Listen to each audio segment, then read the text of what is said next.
Minister, as you'll be well aware, the Barrow Blueway proposed to run from through South Kildare is something that is of huge interest to the residents of South Kildare, and there's great excitement, as you witnessed yourself at the public meeting that you attended, hosted by Monasterevin Blueways recently, as well as public meetings attended by officials from Waterways Ireland, John Boyle and those in Ratangan and in Athy. They've got really good attendances and everyone's really interested in and I've raised this with you here previously before, but what I want to focus on today is the role of your department and Waterways Ireland now in rolling out this project to make it a reality. Minister Madigan. Margaret Laska-Hirlock, thank you, Deputy, for your question. The Barrow Blueway is a planned upgrade to provide a multi-use shared. Yes. 7 and 11 together. Yeah. Thank you. The Barrow Blueway is a planned upgrade to provide a multi-use shared leisure route connecting Lowtown in County Kildare to St Mullins in County Carlow, a distance of 115 kilometres of off-road, flat, accessible public space. And Waterways Ireland is now moving forward with plans to develop the Barrow Canal towpath as a 46-kilometre blueway from Lowtown to Horsebridge in Athy. Kildare County Council, in partnership with Laois County Council and Waterways Ireland, with the support of my department, made an application under the Rural Regeneration and Development Fund for funding for this development, and the outcome of that process will be known before the end of the year. Waterways Ireland has undertaken an economic appraisal of the development of the towpath, which concluded ultimately that the benefit to the local economy of the development will be 2.5 million per annum from a tourism and recreational spend, with a payback period of less than 5 years. And the project to enhance the Barrow towpath will create approximately 90 jobs during the construction phase and create an estimated 130 direct and indirect jobs in the tourism, recreational and hospitality sectors in the area. And the Blueway will link and connect many communities along the 46 kilometres route. In developing the Blueway, it is hoped to effectively engage with those local communities and thus provide a sense of civic pride in areas that might otherwise be overlooked by visitors. And Waterways Ireland has considerable experience in developing blueways across the island or inland navigations, including the Shannon navigation in 2014, which currently attracts over 100,000 visitors to the region and generates an estimated 4 million per annum for the local economy.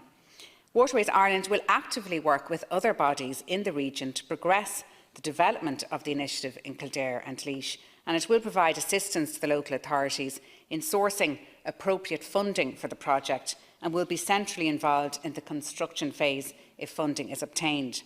And it is this strong partnership approach among the public sector bodies, the private, community and voluntary sectors which will ensure that ultimately the Barrow Blueway will be developed, promoted and maintained for the benefit of the entire Barrow community. And I was delighted to speak, Deputy Martin Heydon, at the public meeting that you organised in Monasterevin Community Centre on the 29th of August about the Barrow Blueway, and I want to congratulate you in relation to that. It was a really good turnout, and in particular we talked about the significance for County Kildare and Laois, and some of the other officials present and other councillors from County Kildare and Laois, as well as John Boyle of Waterways Ireland and Joe Boland of Kildare County Council, the local Tidy Towns group, who have also done a lot of good work, and the Monasterevin Blueway group, I think, who have been integral to a lot of the progress that has been made thus far. And to provide a background to the development of previous blueways by Waterways Ireland, as I said, the Shannon Blueway attracts over 100,000 visitors to the region, which generates an estimated 4 million every year. But thanks to the collaborative approach by Waterways Ireland, Kildare and Laois County Councils, and with the support of the local community, the opportunity has risen finally for the development of the Barrow Blueway. The Blueway, of course, should be an experience. I think the term Blueway doesn't fully capture perhaps what is on offer in a project like this. It is about much more than just the water and water-based pursuits. It offers opportunities for walkers and cyclists on the adjacent paths, connecting communities and enhancing the tourism potential of an area by showing off some of its incredible natural amenities. It's also about preserving and protecting an artificial ecosystem with diverse species and an important water supply. And it is and will be a hook, which was discussed, I think, at length on that evening, to get people to stay an extra night in the area. And that's ultimately what it's all about, so that people will stay over and invest in the local economy in the area.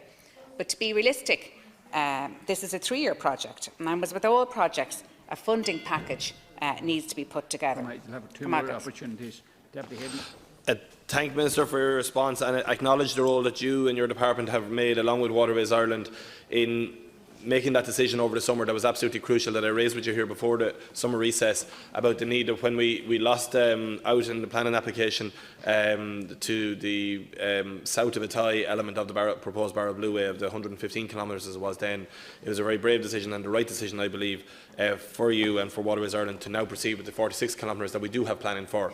And I believe the people in Carlow who had objected to this originally will in time look up at us and with great envy and wish that they have this, and hopefully in time it can, the full route and the challenges that were met there can be met. Your point about funding is a very valid one, and I understand the application into the Rural Regeneration Fund, and I hope your department is working closely with the Department of Rural Affairs and Minister Michael Ring to put the best case forward, as I know they have in a very detailed submission from Waterways Ireland, and we'll do everything to try and get that funding through. But beyond that, on an ongoing basis, what role does Fáilte Ireland have in terms of funding? Do they play a role in terms of marketing afterwards? We know the huge potential we have to get tourists into Kildare. We actually have a huge amount of tourists travel through Kildare at present. Our challenge is getting them to slow down and to stay, because an awful lot of them are driving to areas beyond Kildare. And we know from the figures in the likes of the Waterford Greenway that in 2017 they had over 250,000 visitors with an average spend of €29.50 a day, or €110 per person who's spent an overnight in the area. And that's what we want to do in Kildare. We want to slow people down, get them to stay and spend time in our area, and obviously leave more money behind them in the process. So it is to see the different elements of funding. Obviously Rural Affairs is a key role to play, but any other state agencies or your department that has a funding basis, and how, once it's constructed, and hopefully we get that grant from the Department of Rural Affairs thereafter, how is ongoing maintenance in that funded, and what role the local authority might have in that regard? Ministers, 1 minute. First of all, I note what you say in relation to the planning and your acknowledgement of the 46 kilometres, which I do think is going to be of huge benefit to the area. Obviously, in the future, it would be good to see if we can roll out the full amount of it, but at the moment at least we have that amount. I mean, the remainder of the route from Athy to St Mullins was refused mainly on the grounds of the impact the development would have on the SAC, and Waterways Ireland now wish to develop the 46 kilometres, as I said, in collaboration with Kildare and Laois county councils. The funding of the Barrow Blueway, I mean, the estimated cost of developing the 46 kilometre route from Lowtown to Athy is approximately 6.8 million. And Kildare County Council, in partnership with Laois and Waterways Ireland, have made an application, as you said, under the Rural Regeneration and Development Fund earlier in the year, and we, of course, await the outcome of that process in the autumn. And it is this strong partnership approach, I think, Deputy, among the public sector bodies and indeed the private community and voluntary sectors, which will ensure that ultimately the project will be developed, promoted and maintained for the benefit of the entire region. In terms of Fáilte Ireland, as I said on that evening at the public meeting, I think there is an opportunity there to explore what funding may come from Fáilte Ireland, and I think that's certainly something that should be investigated. Yes. Lascian Corla, thanks very much, Minister, for that. One other point that you would have heard at the meeting organised by Monasterevin Blueways, and that came up at the meeting in Athy we had afterwards, which had an equally impressive crowd and energy in the room, as gatherings in Ratangan previously, was some concerns from local landowners. And I know these are challenges that have to be worked through with the development of every Blueway and Greenway, where you're traversing private land. But points were made in relation to drainage issues, roads, some local bridges that might need maintenance, then the ongoing need of navigation of the channel that our friend in Waterways Ireland, John Boyle, went into with them. But again, these areas of ongoing maintenance and engagement is going to be really important. Hopefully when we get the funding and construction starts as soon as possible, that we have a proper mechanism of engagement. Can you outline how that works? Is that the responsibility of Waterways Ireland, or is it the council that has is the go-to person with that regard for people who might have concerns and for issues we need to trash out as the thing is being developed? Because you know, there is huge goodwill in Kildare, and that is not to be underestimated in any way. And therefore, it's all the more important, I think, that when local residents or local landowners raise a concern, that they have the opportunity to have that heard, and that when we have this element of funding there to invest in areas, local landowners know the local challenges there are better than anybody else, and we want to make sure that every potential problem that might crop up along the way for our tourists and our visitors and our locals who will use this as an amenity all get the opportunity to be addressed in a collaborative way without the need for upset and all the rest. So I think a good engagement process throughout that is really important, and I'd be interested to know is that Waterways Ireland or the council that maybe have the lead responsibility for that.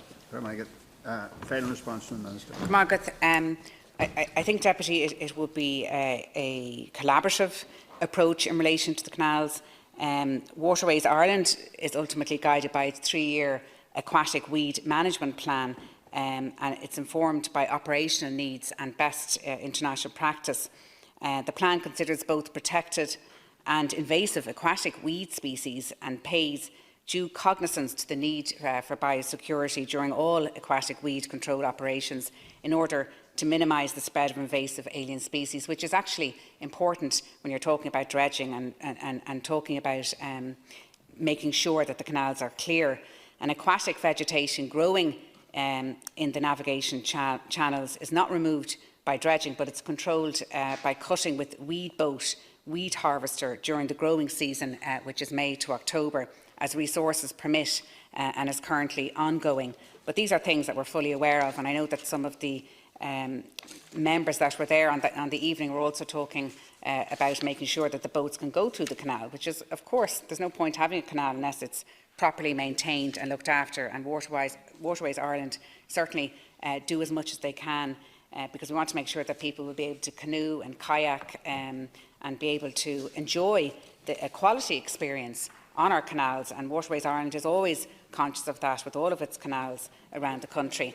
There are obviously going to be challenges in relation to ensuring any kind of quality experience, and Waterways Ireland has worked in partnership with Sport Ireland, Fortune Ireland and other bodies in terms of ensuring that. Move on.